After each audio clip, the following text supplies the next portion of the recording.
আজকে আমি বানাচ্ছি করলা ভর্তা। তো করলা ভর্তাটা কে কে খেয়েছেন অবশ্যই আমাকে বলবেন। এই করলা ভর্তা গরম ভাত দিয়ে বিশ্বাস করবেন না, পুরা গরম ভাত দিয়ে আর লগে করলা ভর্তা দিয়ে খেতে অনেক অনেক অনেক মজা লাগে। আর এই করলা ভর্তাটা যে আমি এত পছন্দ করি তা বলার বাইরে, অনেক অনেক অনেক পছন্দ করি আমি এই করলা ভর্তা।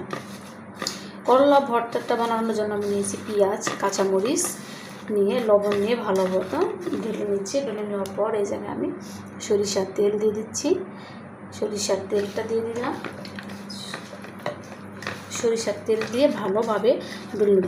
আর এই করলা ভর্তাতে ভাত খেতে অনেক অনেক অনেক তো এই যে করলা ভর্তা যে খেতে যে এত মজা হয় আপুরা, আমি না খেলে বিশ্বাসই করতাম না। তো আপনারা ওইভাবে বাসায় বানিয়ে খেয়ে দেখবেন। যদি বাসায় না বানিয়ে খান তাহলে বিশ্বাসই করবেন না যে এই করলা ভর্তাটা দিয়ে ভাত খেতে এত এত স্বাদ।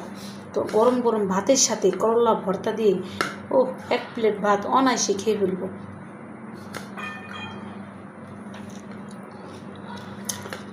সেই স্বাদ, অনেক মজা, সেই স্বাদ।